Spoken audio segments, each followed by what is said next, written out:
আসসালামু আলাইকুম সম্মানিত ভিউয়ার্স, দেশ ও দেশের বাইরে দূরের এবং কাছের যে যেখান থেকে ভিডিও দেখছেন আপনাদের সকলের প্রতি আবারও বরাবরের মতো আন্তরিক শুভেচ্ছা জানিয়ে আপনাদের জন্য পাওয়ারটেকের যে মডেল বিটি 4455 এই গাড়িটার 4 সিলিন্ডার এই গাড়িটার আরও একটি রিসেলিং ভিডিও আপনাদের মাঝে উপস্থাপন করছি। আপনারা যারা স্কটের গাড়ি পছন্দ করেন, যারা পাওয়ারটেক ফার্মটেক এই গাড়িগুলো পছন্দ করেন, তো আপনাদের জন্য স্পেশালি এই ভিডিওটি।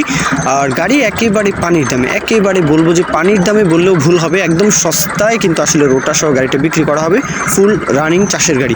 তো গাড়ির যে বিস্তারিত বিষয় আসে মহাজন পক্ষের তরফ থেকে, সরাসরি মালিকানা গাড়ি এটা, তো মালিক পক্ষের তরফ থেকে বলা আছে গাড়িটা হচ্ছে 15-র নেম প্লেট, তবে 16-র ডেলিভারি, মানে কাগজপত্র যা কিছু আছে সব কিছু হচ্ছে 16-র গাড়ি। এখন গাড়ির ফুয়েল পাম্পের কাজ করানো, নতুন হাইড্রোলিক পাম্প চেঞ্জ করা, গাড়িতে এক ফোঁটা চুল পরিমাণে মোবিল মানে খায় না, টানে না। তো কোনো রকমের কোনো ধরনের কোনো কাজবাজ গাড়িতে নেই, এটা হচ্ছে মূল কথা। নতুন ফাল সেট সহ গাড়ির যে আউটসাইড কন্ডিশন দেখতে পাচ্ছেন টোটালি মোটামুটি ফ্রেশ কন্ডিশন, আর একেবারে সস্তায় গাড়ি, একেবারে সস্তায়। গাড়ির লোকেশন হচ্ছে কেশবপুর উপজেলা, এটা হচ্ছে যশোর জেলা, যশোরের কেশবপুর। দেশের যে কোনো প্রান্ত থেকে, যে কোনো অঞ্চল থেকে, যে কোনো জেলা উপজেলা থেকে, যে কোনো স্থান থেকে, হাওর বাওয়ার যে কোনো স্থান থেকে কিন্তু আপনারা আসতে পারেন। দেশের যে কোনো প্রান্ত থেকে কিন্তু আপনারা ইজিলি যশোর আসতে পারেন। আসা যাওয়া একদমই ইজি, যশোর আসা যাওয়া একদমই ইজি, আপনারা যে কোনোভাবেই কিন্তু আসতে পারেন চাইলে। এখন দরদামের বিষয়টা, রোটার সহকারে মাত্র 2,80,000 চাওয়া দাম, এটা হচ্ছে চাওয়া দাম, 2,80,000 চাওয়া দাম।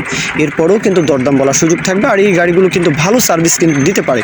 আপনারা সকলেই জানেন পাওয়ারটেক ফার্মটেক গাড়িগুলো কিন্তু আসলে শক্তির বিচারে, পারফরমেন্সের বিচারে এই গাড়িগুলো 4 সিলিন্ডার হলেও কিন্তু ডিজেল সেভার। তো যাই হোক, আপনারা অবশ্যই লোকেশনে এসে বাদবাকি বিষয়টা বিস্তারিত কথাবার্তা, দরদাম, আলাপ আলোচনা এগুলো আপনারা করে নেবেন। গাড়ির ইনফরমেশন দেওয়ার দায়িত্ব এ পর্যন্তই। তো আপনারা বাদবাকি বিষয়টা যাচাই বাছাই, এই বিষয়টা হচ্ছে আপনাদের দায়িত্ব। মূল কথা শেষ। এখন কেউ যদি বিজ্ঞাপন দিতে চান আমাদের চ্যানেল পেজের মাধ্যমে, আপনাদের ট্রাক্টর, রোটার, ট্রলি সহ যে কোনো গাড়ির বিজ্ঞাপন দিয়ে বিক্রির ব্যবস্থা করতে পারেন ইনশাআল্লাহ। এ পর্যন্তই, সকলে ভালো থাকবেন। আল্লাহ হাফিজ, আসসালামু আলাইকুম।